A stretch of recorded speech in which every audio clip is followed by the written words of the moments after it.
I think it's a bold take if you put him over Josh Allen and Lamar Jackson. Obviously, Mahomes is on a level all by himself, but I just think.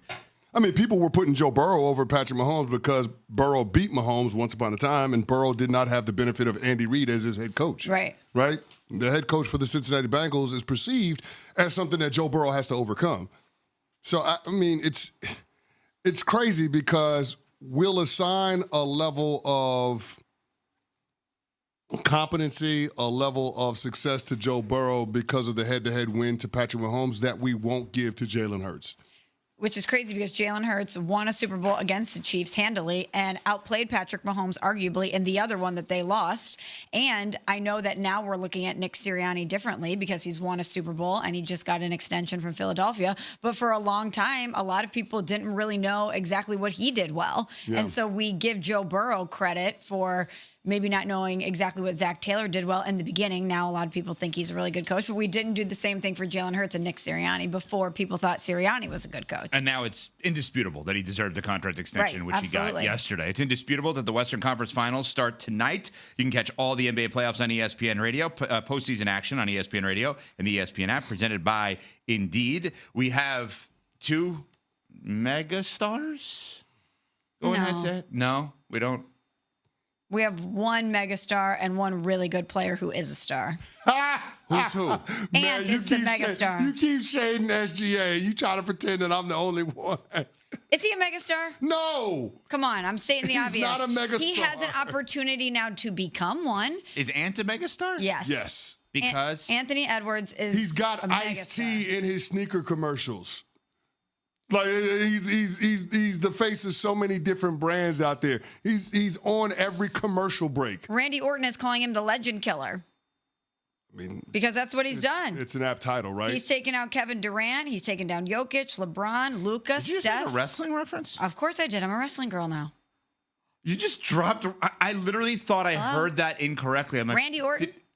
No, I know, but I thought, I'm like, did she just confuse a wrestler for an NBA analyst? No, he tweeted out a cartoon of himself and Ant, and he's putting a chain on Ant that says Legend Killer because this is what he's done so far. He's taken down all the big names in basketball. Now, the next one up is the presumptive MVP and Shea. Well, what does Cody Rhodes think of Ant? I don't know. I haven't asked. Well, you should. I will. Get Cody, on that. Call in. So we have a mega star and a star, but the star is the MVP. The star is the one who's on the best team in basketball based on record. The star is the one that we all think should win it all based on the fact that they are the favorites from ESPN Bet. Wow. Okay. So. Well, we're talking about Ant, potential face of the league. We haven't said that about Shea, correct? Correct. So that should tell you that one is a megastar if we're even having his name so prominently in that conversation. Have we eliminated Shea as face of the league simply because we have all said, and I think it's crazy, but people have said it needs to be an American-born player as face of the league, that we struggle with the non-American-born player, which, again, I don't think makes any – like, why couldn't Wemby, Giannis, or Luka be the face – or Jokic be the face of the league? I don't get it. No. But obviously Shea is Canadian. I think Shea falls into the Jason Tatum bucket, where you're just awesome at your job, you're incredibly consistent, you're never the headline, you don't give us that bombastic personality that Ant does, but we acknowledge how amazing you are at your craft. I think that is fair, but I also think that if we're going to talk about face of the league with Ant specifically and then not have Shea because of personality, I don't think going to the finals makes you the face of the league. I think you got to win it all.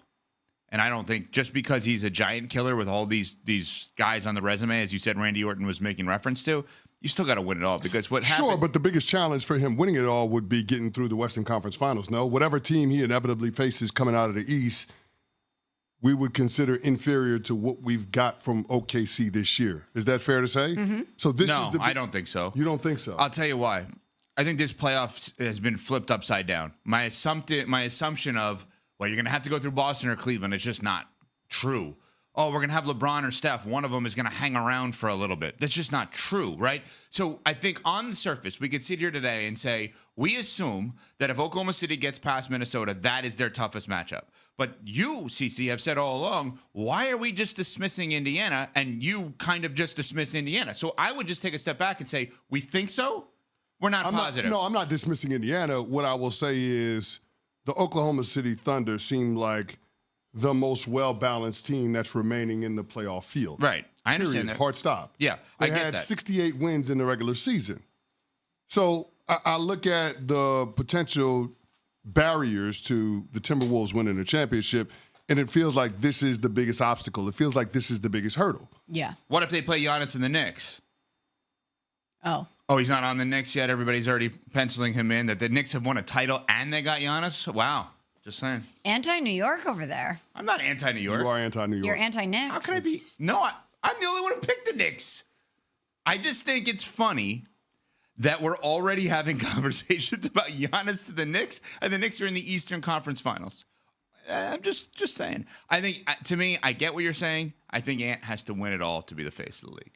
I think if he wins it all, and you see him on that podium, and you see him smiling, and you see him probably dancing, and you see him wearing the hat kind of like half on his head with the biggest smile on his face, throwing the champagne on himself and all of the teammates, you could see Anthony Edwards, who's been in movies with the $1 million smile, as the face of the league. Absolutely agree. But I think it's got to be a title. And I think to Pat Costello, actually, one of our producers, because Pat, to be fair, has said all along, can we stop until he does something at the end? Can I ask you a question? Because you're saying face of the league has to win it all. Is there anybody in the playoff field that can take that moniker if they win it all? Or is it just Ant? Because it feels like Ant stands alone in that regard. It doesn't feel like there's any other player that if they win a title, they're going to be the face of the league post LeBron James. So SGA, Brunson, and Halliburton? No. So I don't think any of those guys can be the face of the league. I think Brunson for the offseason. It reminds me a little bit of D Wade. Yeah, it reminds me of D Wade in 06. D Wade was the best player in the world in 06. The offseason was king of the NBA. The next season started, it goes back to Kobe and LeBron. I could see Jalen Brunson this offseason being everywhere if they win it all. It's interesting that we say he wouldn't be moving forward because imagine he plays for the Knicks, for crying out loud. You bring a championship to New York for that franchise, and you're the engine, and you are the guy who gets it done in clutch time. Mm-hmm. There's so many things contributing to reasons why he should be the face of the league. But I'm with Cece. I think it would be Ant and no one else. I would have a tough time with Halliburton. I don't think he would be because, he should. All these guys theoretically should be. I just think it's Ant and then maybe Brunson in terms of quote-unquote face of the league. But, by the way, you can go to ESPN Bet right now and bet on who you think is going to be finals MVP before the Eastern and Western Conference Finals even start. You could bet on who wins it all. These are the kind of things you got to get ahead of this stuff and look at some of the odds and smalls. You could do that by way of ESPN Bet. Oh, yeah, and also ESPN Bet. We came through with our bet last night. Yes, all play right. of the day. I'm just Cashed saying. it. Exactly. Fading the Colorado Rockies. Who knew? We did. We all did. Not Evan Cohen. That's right. Yeah. Not Evan. Not me. But the rest of us did. Go ahead, Smalls. Thanks. Well, the playoffs are in full swing, and you can get in on all the action at